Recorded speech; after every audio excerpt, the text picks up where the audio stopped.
I was 27 at the time, working as a survey technician for a small environmental consulting firm. My job mostly involved hiking into undeveloped land, marking boundaries, taking soil samples, and logging GPS coordinates. I wasn't the adventurous type outside of work, quiet, methodical, the kind of person who double-checks locks and keeps routines. But the woods never scared me.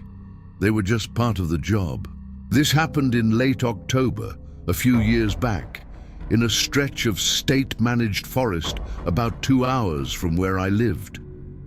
The area wasn't remote in the cinematic sense, no mountains or endless wilderness, but it was deep enough that cell service dropped out in patches and the trails weren't maintained well. Locals hunted there. Occasionally hikers came through. Mostly it was empty. I was assigned a solo day to finish marking a boundary line that had already been partially surveyed earlier in the week. It was supposed to be straightforward.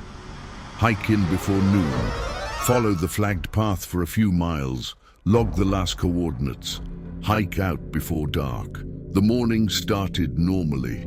I stopped for gas, grabbed a bad cup of coffee, checked my gear twice like I always did. The weather was cold but clear, leaves crunching underfoot, that quiet you only get in the woods after summer ends. I remember thinking it was a good day to work alone. That thought didn't age well. I parked at a gravel pull-off near an old fire road. There was one other car there, an older pickup with mud-caked tires, but that wasn't unusual. Hunters, usually. I noted it mentally and moved on. I packed light, GPS unit, notebook, tape measure, spray paint, lunch, water. No firearm, no satellite phone. My company didn't think either was necessary for day work. I told myself the same thing.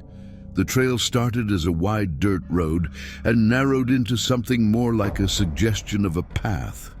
Orange survey tape fluttered from branches where my coworker had left off. I followed it, stopping every few minutes to log coordinates, spray small marks on trees, check my map. It was quiet in a normal way. Wind through branches, distant birds, the occasional crack of a branch under my boot. I ate a granola bar around noon and checked the time. I was making good progress, maybe ahead of schedule. At one point, I smelled smoke. Not strong, just a faint hint of it. Wood smoke travels weird in the woods, and it was hunting season, so I didn't think much of it. I even felt a little comforted knowing someone else was nearby. I kept working. The tape led me deeper, farther from the road than I'd expected. Still, everything matched the map. I told myself I'd finish the line, turn around, and be back at my car well before sunset. That was the plan. The first thing that felt off was how quiet it suddenly became. Not dramatically, no movie-style silence, but like someone had turned the volume down. No birds, no wind, just my footsteps and my breathing. I stopped walking without meaning to, and stood there, listening. Then I heard a sound behind me, not close, not far, a slow, uneven crunch like someone walking carefully. I waited. The sound stopped. I told myself it was an animal.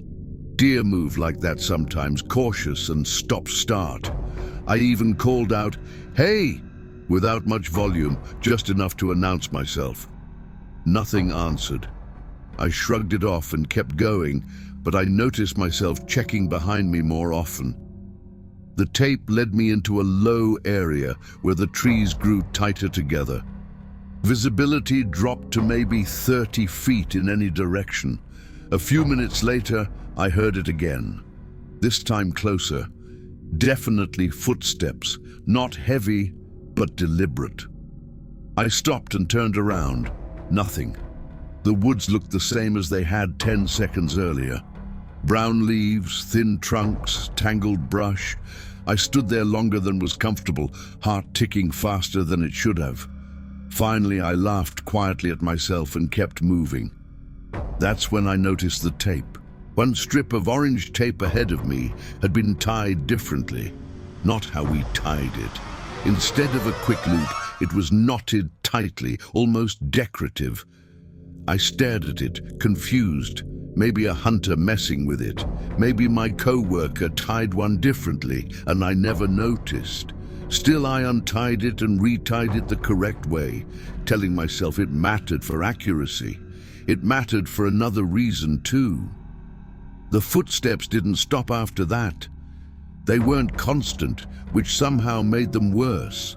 I'd walk for a few minutes in silence, start to relax, then hear the crunch again, always behind me, never catching up. I tried changing pace. I slowed down. The footsteps slowed. I sped up. They sped up. I stopped completely and turned fast, scanning the trees. Nothing. My mouth felt dry. I checked my GPS and realized I'd gone farther than planned. Turning back now would mean retracing my steps for at least an hour. I told myself to finish the line quickly and leave. That's when I heard a voice. "Hey!" It wasn't loud, it wasn't aggressive, it was calm, almost conversational. I froze. "Hey!" the voice said again, closer this time. I still couldn't see anyone. I called back. "Yeah?" A pause, long enough to make my skin crawl. "Which way's the road?" The question itself wasn't threatening, but something about it felt wrong. The tone was flat, too rehearsed. "Back that way," I said, pointing even though they couldn't see me. Another pause. "Mind if I walk with you?" My heart started pounding hard enough that I could feel it in my ears. I didn't answer right away. "I'm kind of in a hurry," I said finally. Silence again. Then footsteps, fast now, closing distance. I turned and started walking, then jogging, then full-on moving as fast as I could without tripping.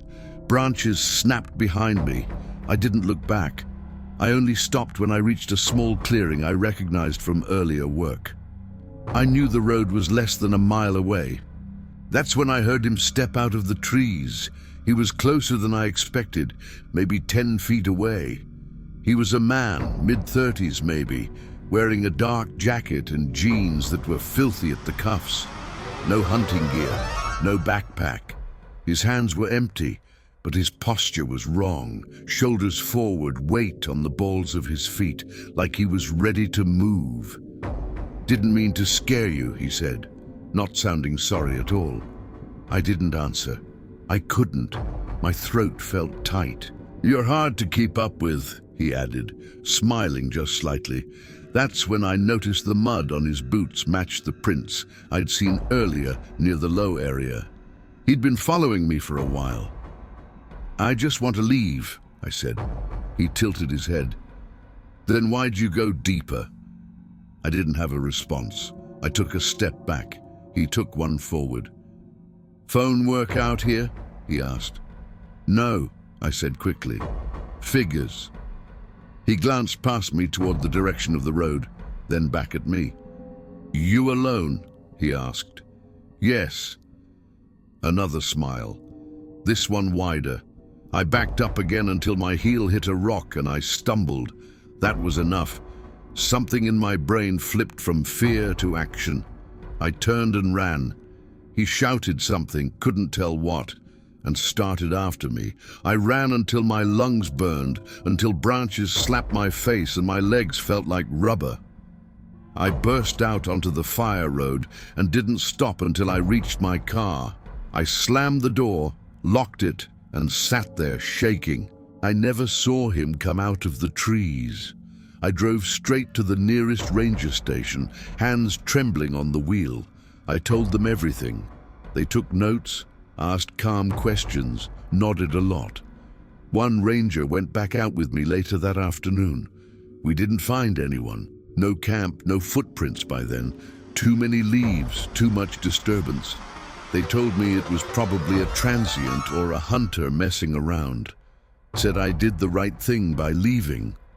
My company filed an incident report. Nothing came of it. No policy changes, no follow-up. For weeks afterward, every sound outside my apartment made me jump. I started checking my mirrors constantly when driving. I couldn't walk into wooded areas without feeling watched. Eventually, the fear dulled. Life moved on, mostly. About a year later, I went back to that same forest with a different crew. Near the edge of the fire road, I found a strip of orange survey tape tied in a tight knot around a low branch. It wasn't part of our work. I didn't tell anyone. I just cut it down and threw it away.